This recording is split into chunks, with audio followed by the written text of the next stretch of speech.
Good evening, good evening, good evening. I bid you once again welcome to the Madhouse. My name is Adam Feasley. This is my co-host Mark Davis Stallard. Well, hello everyone. I also bid thee welcome to the Madhouse.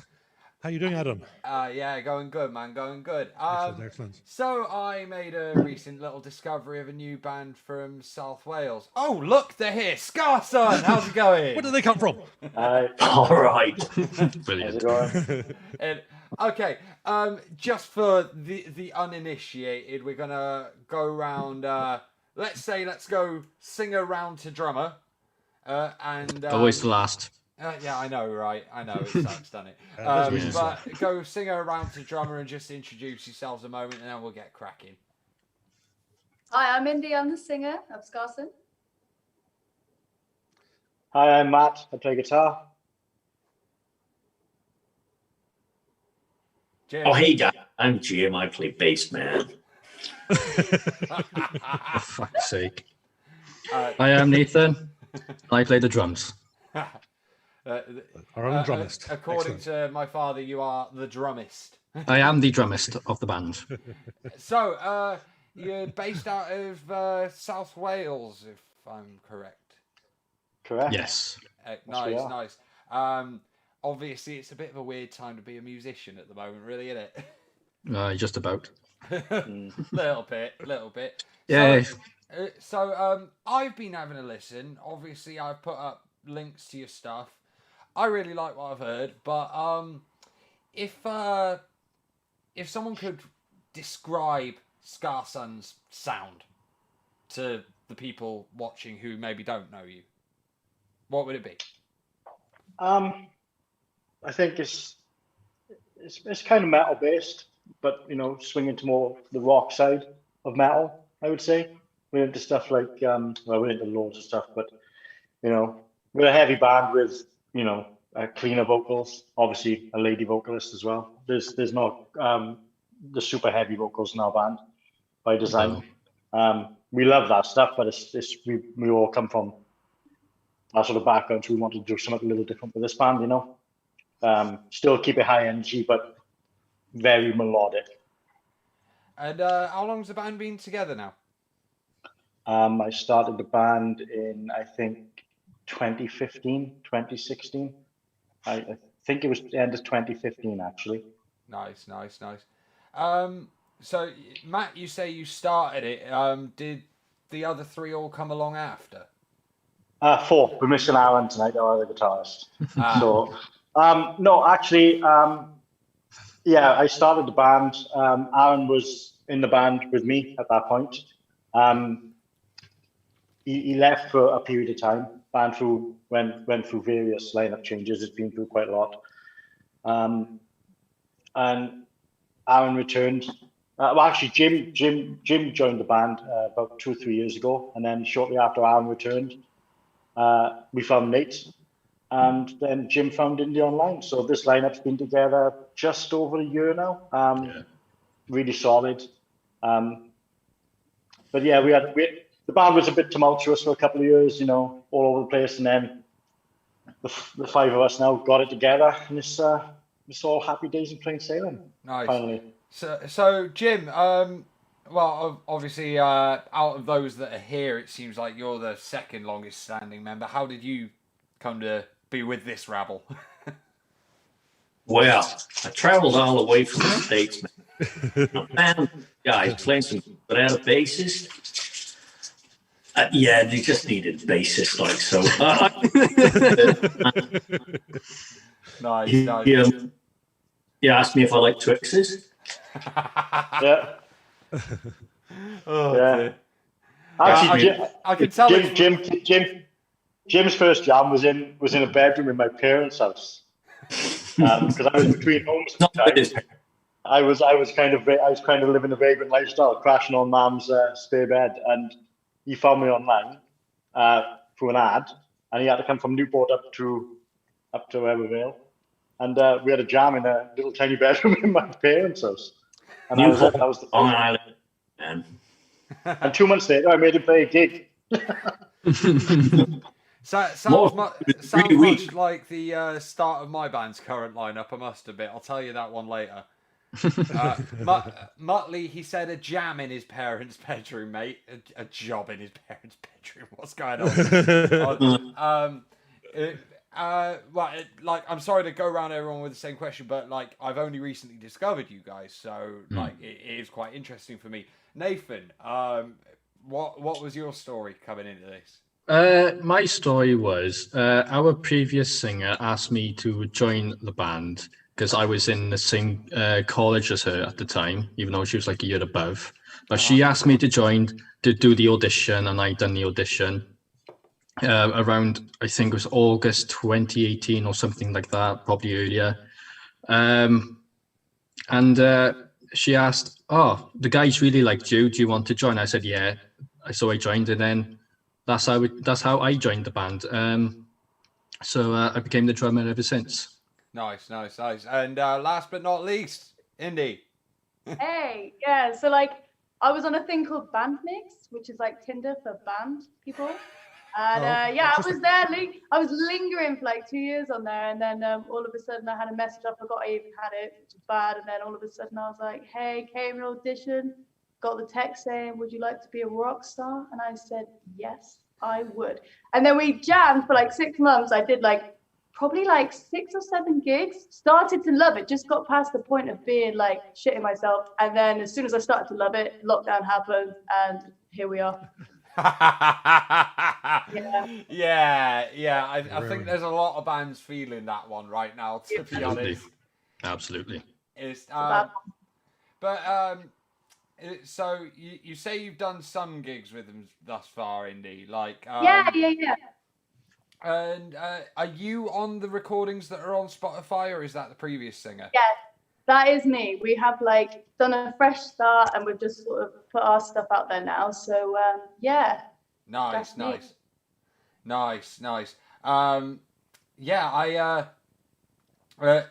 Honestly, I had a listen the other day because your manager, Andy Turner, who would probably kill me if I don't mention him, to be honest, but he mentioned you guys to me, and honestly, blown away. Still a really heavy sound, but I'm not the biggest fan of screamed vocals in the world. Okay. And your voice is another level, girl. Thank you.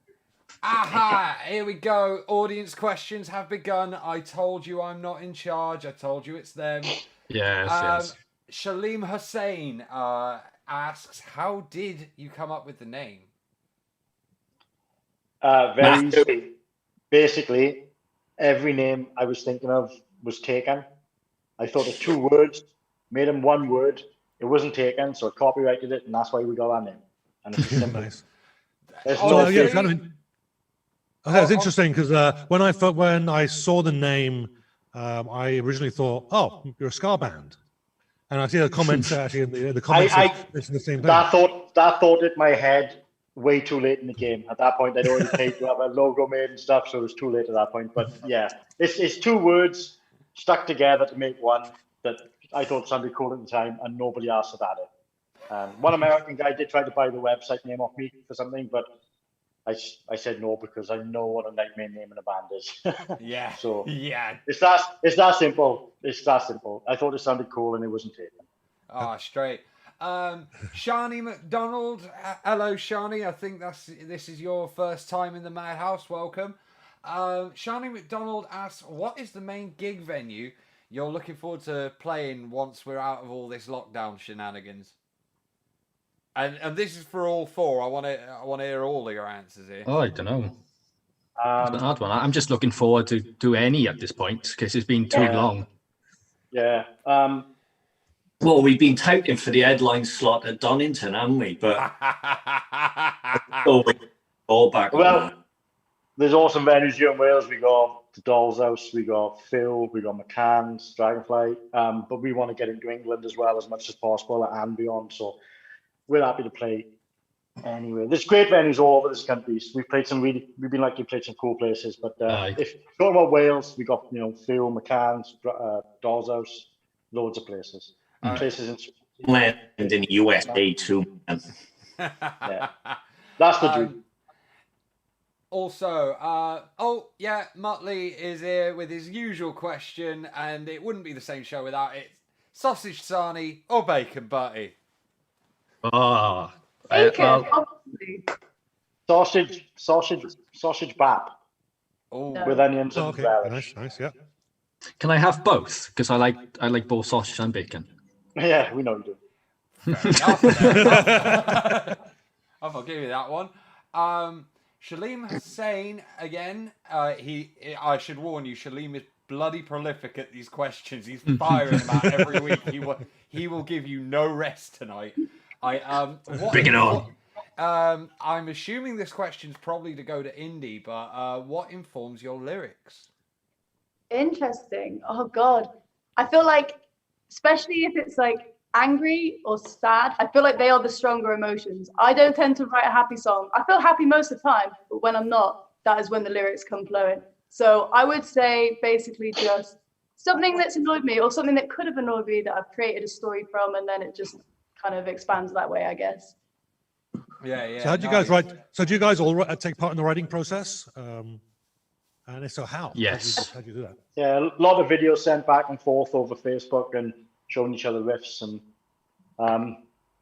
that's it. Then we take our ideas that we've made videos of and sent to each other. Then we take it into the rehearsal room and we hash it out between the five of us. Yeah, and then when we get to the rehearsal room, I come up with drum parts, and Matt will usually go, "Oh yeah, that sounds nice," and sometimes he will also say, "Why don't you try this?" And then we communicate that way as well with the coming up with songwriting. Yeah, we like to be very collaborative. So if somebody's not happy with a certain part somebody's playing, we're all very happy to change our bits to suit the song. Right. Nice. The song's the most important. Another one from someone who I believe might be new to the Madhouse. Good evening, Anita Foster. Welcome to the Madhouse. When will the album be available? Sometime this year.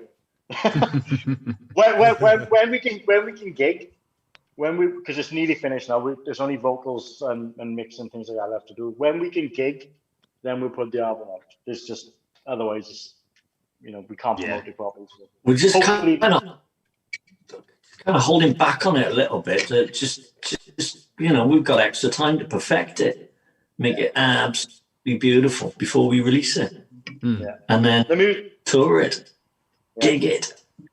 We got a nice bit of time now to really concentrate on the vocals because the music's all done and dusted. So nice. It's good. A lot of fun.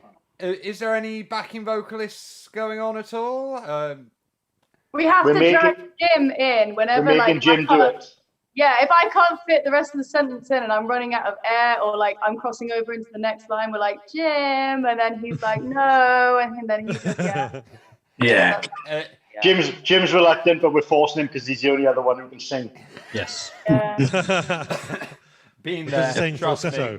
Being there, trust me. I'm notoriously shit at multitasking, so I can't sing and play bass at the same time. It's one or the other. Have to practice. I hear that about bass players. Nathan, there's one specifically for you here. Oh dear, here we go. Yeah. Favorite drummer? My favorite drummer? Oh God. I'm going to go with Matt Gaska from Animals Leaders because he's the most technical drummer I've ever seen. I enjoy watching him play, especially on YouTube when he plays mad technical stuff that I can't comprehend. But he's definitely up there. Nice. Oh, Andy says good evening, by the way. Hey, you lot. Hi, Andy. Here he is. The governor. Nate, do you want to know who my favourite drummer is? Is it me? It's you, Nate. Yeah. I should bloody hope so. I know it'd be awkward otherwise. Yeah. He's got to, whether he believes it or not, he's got to say it. But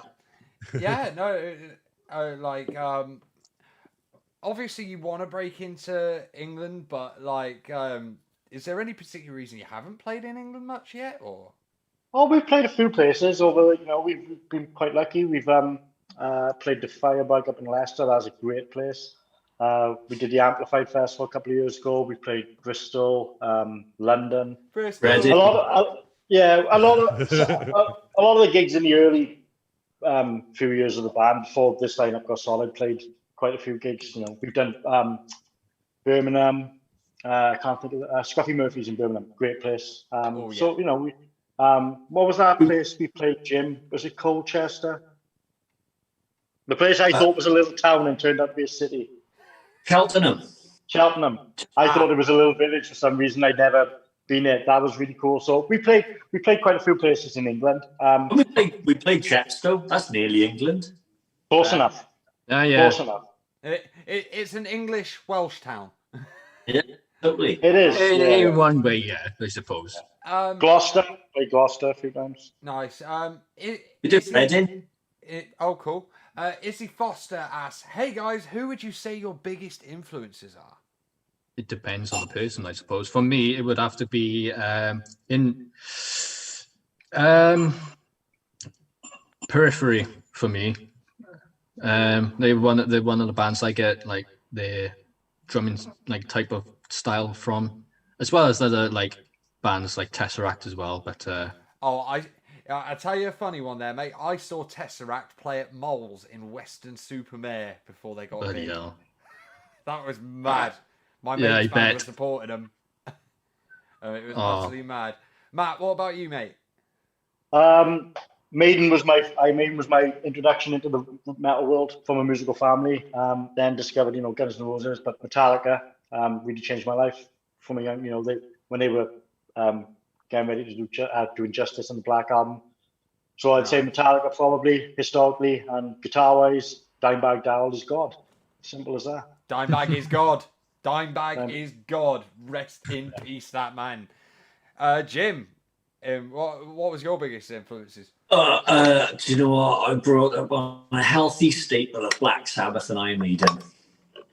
That sounds pretty good to me. Like. Yeah, definitely. So, Indy, are you gonna do the normal singer now thing and just completely go different than everyone else? They are gonna shoot Yes. me. Jim can vouch for me with Lily Allen. I'm so sorry, everybody, but it's gotta be. That was my first CD. I don't care what anyone says. Lily. I think she's amazing. I love Lily Okay, Allen. you can join over here, but I am sorry. I'm not sorry, actually. You heard it here first, people. That's a truth bomb from Scarsun coming out right there. So, is there anyone that you really enjoy listening to that you think might surprise your fans? Matt has loads of those, don't you, Matt? Okay. I listen to, well, I think we all listen to very eclectic stuff, but I listen to stuff like Dayside, obviously, you know, death metal, but I love 80s pop, OMD, Duran Duran. I love all of that stuff. I like Miley Cyrus. I'll listen to, as long as it's good and it makes me feel good, I'll listen to it. I don't believe in the word guilty pleasure. I think that's nonsense. ABBA's awesome. Yeah. But yeah, I'll put on Dayside and then I'll put on ABBA straight after it. Whatever's cool. Music is music. Well, my dad always said, if you don't like ABBA, you just don't like music. So I would agree with him 100%. How can you not listen to, you know, Dancing Queen and not be like, yes? I don't know. That's just beyond me. Oh, you just made some money, by the way, people. The other thing our friend Shaleem is prolific at is every time we've had someone on, he seems to go straight to Bandcamp and buy all their stuff. So What? Nice work. Dude. And trust me, we had CJ Wildart on here a while back, and he's gone and Shaleem's gone and bought just the entire Wild Hearts and CJ solo discography in the space of one stream. That's awesome. Thank you very much. We should be having CJ back on at some point. I mean, actually, I need to that'd speak be to him about that. It's amazing. That's going to keep me in Twixes, isn't it? Too right. Don't let him steal all the band money for Twixes. Yeah, of course. A good pickup line, that is. That's a good pickup line. Do you like Twixes? I don't think he does. Do you think he does? Nah, he hates them. He hates them. He pukes at the sight of them. Look at him. I say they'd run out of crunchy bars in the garage. So you have to go with that one. Twixes is how I got Jim in the band. I just got the line of Twixes up in my parents' bedroom and he went running up there straight away. Again. Like a sniffer dog for him. That is not the story I expected tonight. I love it. So the album then. What more can you tell me? Like, who are you working with to produce it? Jeff Rose, the awesome Jeff Rose, Dub War, former Skindred guitarist. He done work with like loads of really cool people. He did early work with Bullet for My Valentine and stuff like that, you know. And obviously his pedigree with Dub War and Skindred is, you know, and he's super good at at what he does, and he's a lot of fun to work with. Very useful. And where are you doing this? Newport. Various recording venues. Yeah, I couldn't think of the word then, because we've had to do it in between lockdowns, you know. So we've done it in bits. And actually, lockdown is what made us decide to make an album, because we couldn't do anything else. So as soon as there was a break in restrictions, we'd go down and do the guitars. Well, we did the drums first, obviously, but we were lucky we had most of the drum tracks done pre-lockdown. So we do the guitars. But yeah, all in Newport, at a couple of different venues, all with Jeff. Everything we've done has been with Jeff. Nice. He's our Bob Rock. Yeah, you gotta love it. I don't think some of my fans quite believe you on the Lily Allen thing, Indy. Really? What are they saying? Just like, did Indy discuss her vocal influences? It's like, oh yeah, controversially said Lily Allen. You have to remember that I will write stuff, and then it will get like, I'll write it on paper and it'll be all whatever on paper, and then it will be like Frankenstein into Scarsun, and then it becomes something quite different. So you might not realize that Lily is woven within the seams. You don't know that, but she's there. I'm gonna have to come see you. Like play live and get a bit of this. Just on that note there, I did actually notice on Holding Outs, there is a bit of a pop vibe in that, particularly around the chorus. That's cool. Yeah. I do like that tune. Tune. Another question coming from Shalim. Favorite gigs you've ever played or biggest artists you've played with? Oh God! Have I stumped you? We played Amplified, the first Amplified festival. I know it's no longer going, but we played the first year of that. Puddle of Mud was one of the headliners.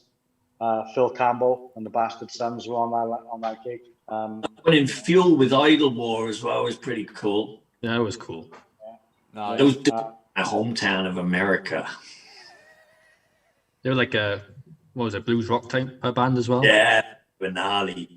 That was ages ago. Nice. You got a particular favorite? My favorite, because I don't have as many, but definitely Reading with Toolshed. So yeah, that was a big one, and I think that might have even been my first. Yeah, how did I even enjoy that? That was like my first gig, but yeah, they're just like really good guys to work with, and just gave me a bit of confidence. I needed that boost that day, so yeah, just really enjoyed the whole thing. The venue was good as well, so it was. Definitely it was a cool big up Toolshed. We'll have to get them on the show sometime.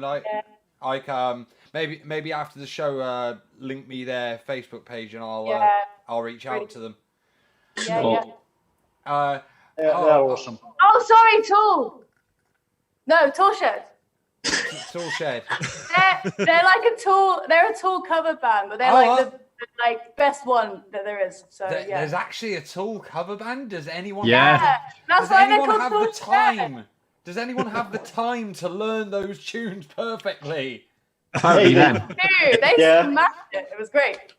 Tool dropped the new album. And they were playing songs off that album within like a couple of weeks on a gig with us. They're just phenomenal at it. Yeah. Yeah, and that is mad. That is mad. Muttley asks, pre-gig rituals before going on stage.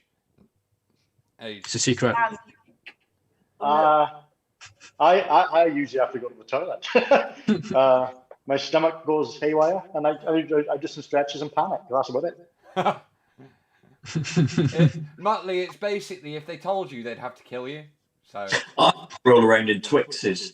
I can tell you what everybody else does. Well, apart from Nate, the rest of them all go to the bar. That's their pre-gig ritual. They just don't want to say it.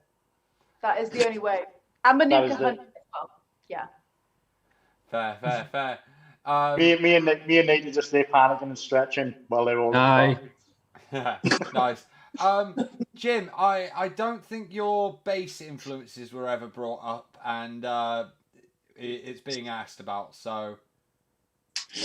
Well, okay, so Geezer Butler was probably the first bassist that I took notice of off of Black Sabbath. Steve Harris then from Iron Maiden, and Billy Gould from Faith No More was a pretty cool guy. Nice. He's I've got a lot of respect for that man. He's very understated, but very versatile. Nice. What comes first, the music or the lyrics? It's weird because I feel like it comes separately and then it merges together. But yeah, I would say. What do you guys think? I think music. Well, yeah, because you've written lyrics and separate with us. Basically, we're writing songs without knowing that Indy's written lyrics, and they just merge. So I suppose technically, yeah, like Indy said, they come together. From the perspective of the four lads, we'd say the music, but it's obviously from Indy's perspective, she'd say lyrics. Yeah, they don't know what's lurking behind me. Yeah, she surprises us. She's like, I got it. Chicken or the egg. No. Do you find that actually helps you make more songs? Because I would feel that you're working on a melody and on the music side, and Indy's working on the lyrics, and sometimes they're not going to merge up. So do you find that helps to create more songs? Yeah, the songs, when we initially start the songs, they can alter quite a bit once the five of us are together. We don't, we all write stuff quite prolifically, but we take it to the other guys, and until the five of us have had an input in it, then it doesn't really take shape. So the initial idea for a song could alter quite dramatically. We don't, like Jim mentioned, Billy Gould, Faith No More was a big influence on this band just because they do what they want. So, we nothing is set in stone until it's recorded, basically. I've just seen a very good one come in that I am actually quite interested in the answer to. Oh.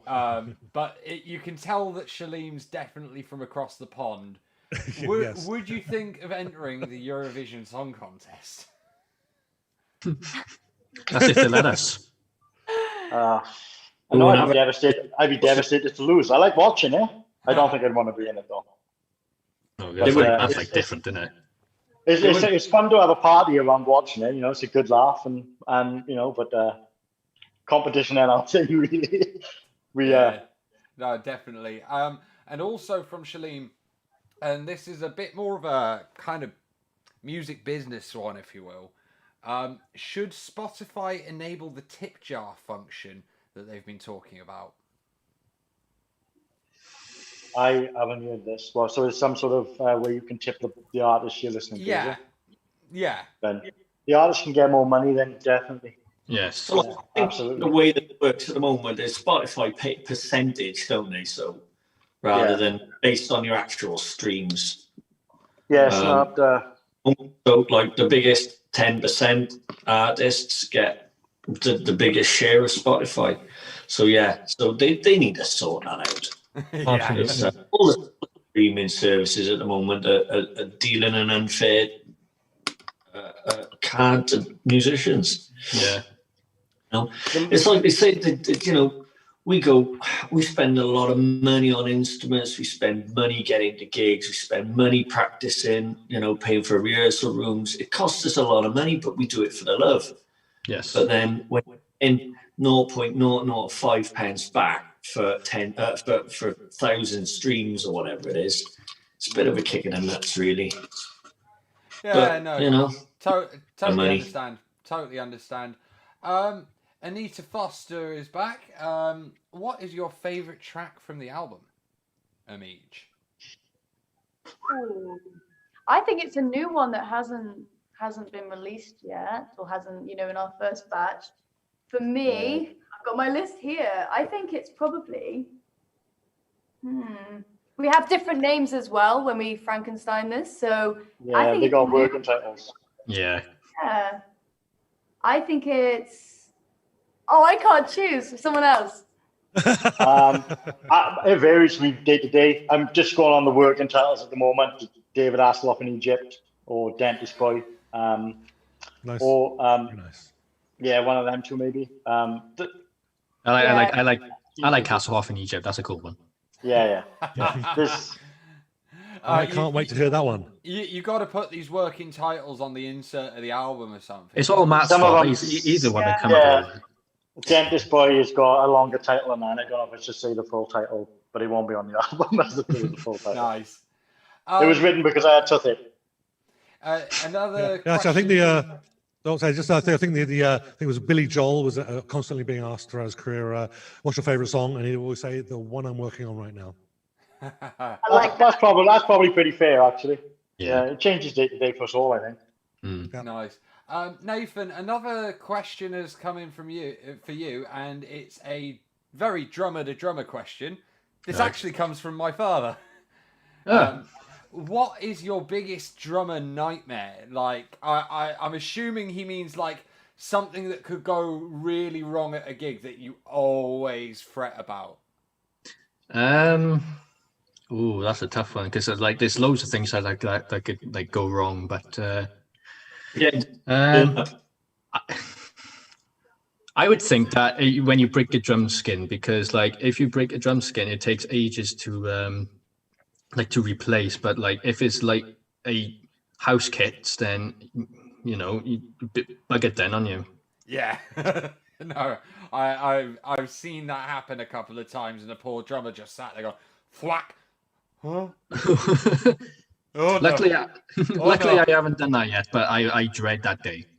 Yeah, I remember a few years back, A-Head released these Lars Oryx signature sticks, but you had to like reinforce your snare skin because they were so whopping big and heavy that people would just be putting their snare skin through on like a daily basis. Yeah, they're like made the same material out of a metal baseball bat. Yeah, pretty much, innit? It was like carbon fiber shafts on them or something. Yeah, They like were aluminium or absolutely whatever, awesome. titanium. Aluminum. No, not aluminum. Aluminium. So sorry, you lot. Technical drummer talk. Yeah. Boring. Joking. I've been hit by a drumstick, hit a cymbal, and a bit of broken off and flown off and hit me. That's my biggest drummer worry, that he's going to hit me in the eye with a drumstick. On purpose for a laugh. And he's hit me in the back of the head multiple times. True. Drummers do have the heaviest things they can throw at people. So, Yeah, and the heaviest to carry it as well. just so you know, you do need to have a look at your Bandcamp because Shaleem's got an error message when he tried to buy a T-shirt. No. No way. Go onto the website, www.scarsun.com. That's the quickest and easiest way to do it. There you go, Shaleem. Problem solved. Scarsun website for all your merch. Is the music available to buy from there as well? It's available to stream on there. Yeah. I believe you can download it off as well. I have to double check. I haven't maintained it properly for a little while. I was starting on it again today, so. But yeah. Nice. Damn it, my dad's now going on about how he can hit me with a drumstick from a mile away. Nathan got that skill as well. He's had a lot of practice then, is he? Hey? I'm guessing he's had a lot of practice, is he? Yeah. But I also have a lot of practice at dodging them. Well, if there's a will, there's a way, innit? Oh, mate, I've become pretty quick now, trust me. Do you play any covers when you play live, ever? Yes. Yes. And what do you play? Currently, we play Change in the House of Flies by the Deftones. But we plan on mixing up. We've done other covers before, but Change has been the one that's been pretty constant because it's already it's in the same tuning. The song is in the tuning that we use for all our songs. So I'm a big Deftones fan, so We did a System of a Down as well. We was doing that for a while, yeah. That was another one. Again, it was already in our tuning, so we didn't have to transpose it because that's a bit of a nightmare. I've never heard a girl sing Deftones or System of a Down. Like, It's a unique experience. We still play the Deftones cover now. We play that with pretty much most of our shows. But we're going to be doing a few others, just one a night, but changing it up just for interest, you know. It's the best. Wrote, didn't Say again, Jim. It's the best song that we never wrote. It goes down very well, better than most of our other tunes, actually.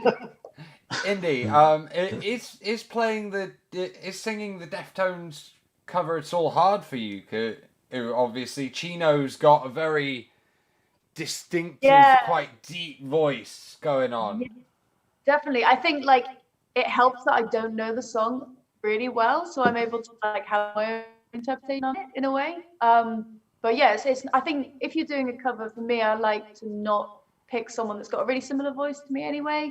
Just try and get my own vibe on it, really. But yeah. Nice. I think there's a good rule of thumb is cover songs is you've either got to do it as well as the original, yes, or better, or my preference is do something different. Do something different with it. Make your own.